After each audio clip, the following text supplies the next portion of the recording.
হয়েছে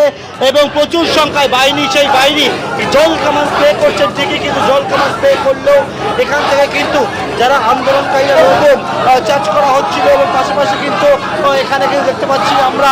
যে জাতীয় পতাকা নিয়ে এখনো পর্যন্ত দাঁড়িয়ে রয়েছেন। যখন জল কামান স্প্রে করা হচ্ছে বা টিয়ার সেল চার্জ করা হচ্ছে তখন তারা পিছোচ্ছেন ঠিকই, আবারও তারা এগিয়ে আসছেন। এখন শুধুমাত্র পুলিশ ভাঙা ব্যারিকেডের সামনে দাঁড়িয়ে রয়েছে, র্যাপের বাহিনী দাঁড়িয়ে রয়েছে, তারা বডিগার্ড করে এখানে দাঁড়িয়ে রয়েছে